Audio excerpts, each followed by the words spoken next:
Welcome back to Vengeance. It's the second half of the event, and we begin with a match from SmackDown, the Women's Championship, Dana Brooke defending her title against Bayley.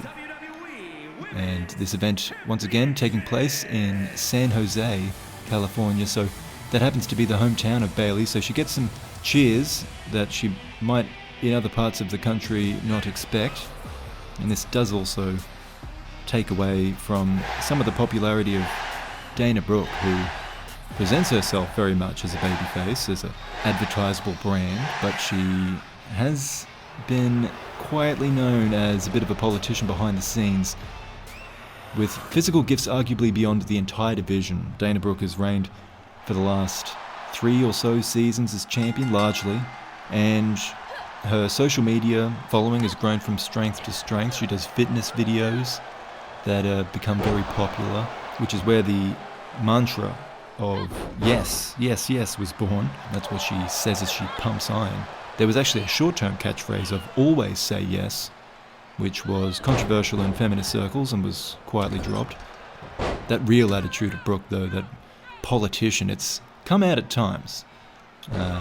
Sometimes during those videos, the paparazzi might get a glimpse of it. It might even slip its way onto television, but there was one fan video that made its rounds on the internet where Brooke was offering homeless people money if they could do 10 push-ups, only to stand on their fingers partway through and then laugh when they collapsed.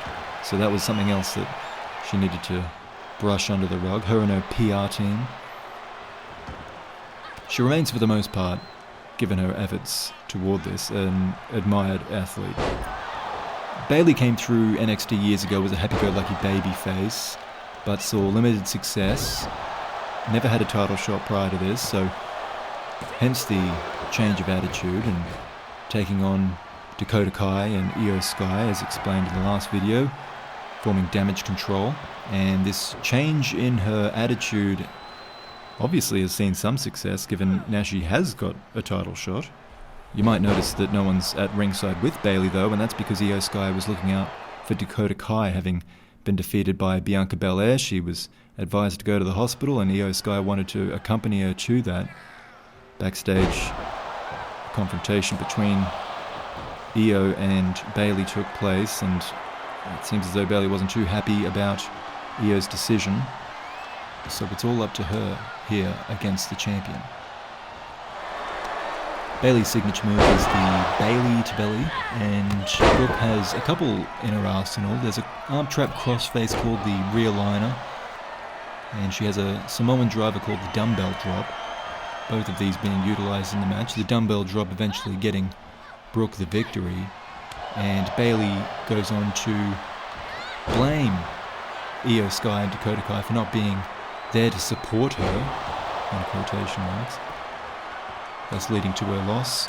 So Dana Brooke retains the WWE Women's title, and her PR team try to spin that she was the babyface the entire match, despite Bayley getting plenty of the approbation during the contest. Another match from SmackDown next, and the Tag Team Championship. Judgment Day, comprised of Finn Balor and Damian Priest, defending their tag team titles against the New Day. A battle of the days of the week here. Kofi Kingston and Big E. And to earn this shot, Big E and Kofi defeated Imperium's Ludwig Kaiser and Giovanni Vinci. Since being in this position to take on the champions, have been making fun of Judgment Day with a fearlessness not yet seen against the dominant tag team champions. Reminds me a bit of the promos cut by Rock years ago against a younger Undertaker. Just being faced with a fearsome character, or in this case characters, and not giving into that at all. Just making fun of them, making the crowd laugh, infuriating the Judgment Day, as it seems, which did play a part in this match. But prior to it, the Judgment Day did have a match against Hit Row and viciously defeated the pair, Top Dollar and Ashanti Adonis, before guaranteeing victory in this match. They go the right way about it. Judgment Day have a strong advantage during the contest, have most of the offense, bust Big E open at one point, but perhaps their anger got the better of them, and mistakes were made. Kofi Kingston gets into the match. A quick kick, the Trouble in Paradise on Damian Priest, and then boom drop from the top rope, while Finn Balor had been knocked outside the ring, so he nearly got back in time, but not quite. New Day steal the titles. Title change in San Jose. New Day are the new tag team champions of the world, and there's a rematch coming for this one, for sure. They really scraped this one out, the New Day, but they are the champions, fair and square. The following contest is a no-holds-barred match and is for the WWE Championship. Our co-main event is The Undertaker taking on Vader, the WWE World Champion. Vader has firmly established himself as a bad guy, so Undertaker does get some cheers coming out here. People want to see the title change, even if it is to an evil entity such as The Undertaker. It was a no-rules match, of course, that's what Vader demands every time. But he's clearly disturbed by Undertaker's reputation for fearless violence, like a bully that only picks fights against guys he thinks he can beat. So The Undertaker is a bit of a favourite going into this match, as I said, unfazed by Vader's demands. And whilst it is a predictably powerful match full of big moves, rather less expected is that neither man really goes for any weapons or does anything particularly dirty or what would otherwise be illegal.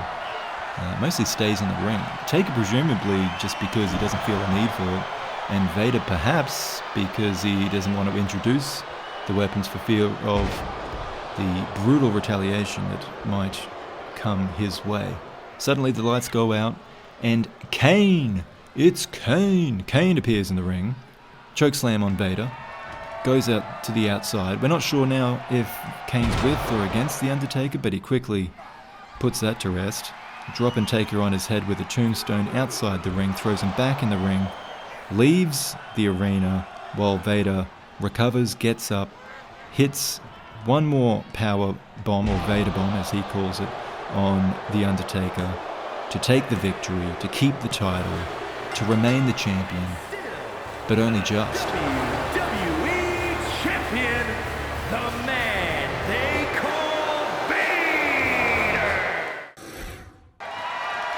The following contest is scheduled for one fall and is for the WWE Heavyweight Championship. Finally, the main event, the one we've been building for weeks. Roman Reigns challenges Bobby Lashley for the WWE Heavyweight Championship. It's a huge match. It's had a very quick but still exciting build. And speaking of rivalries, this is the latest chapter of this immense rivalry, which began for this very belt. On its first appearance at Night of Champions in 2001, Roman Reigns was the victor on that occasion, holding the title until Lashley claimed it from him at the other end of the same season at WrestleMania 16. Now for this match, Reigns has forced his way in with his season debut against T-Bar, victory there, but more significantly his match against Karrion Kross, which we covered in the heavyweight highlights, you can go and check out. Kross was the #1 contender at the time. Reigns baited Kross into a match and kind of used his star power and influence over management to make it happen. Additionally, Reigns instructed Solo Sikoa to interfere in MVP's matches, who's a close friend of Bobby's, and in combination with an interference from Roman himself when it didn't look like Solo got the job done on his own, MVP was eliminated from the heavyweight rankings on Raw. All of this to say that Reigns has just chipped away at Bobby Lashley for the last few weeks in pursuit of a title shot as soon as possible. And here it is, occurring now, in front of our very eyes. It was notable, though, that Lashley lost some fans in the build to this match, who perceived that he was ducking Reigns, despite Roman having to really throw his weight around in order to get the match in the first place. But interviewed before the match, Lashley said that he's going to go straight at Reigns and doesn't expect the match to take long. Now, in hindsight, Roman Reigns this was rushed, and his preparation therefore was rushed.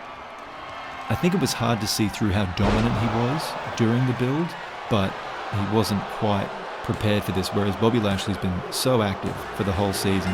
He hit the ground running, defeating Drew for the title twice, and has really shown here that he's the better man tonight. 2 empty locker slams in a row.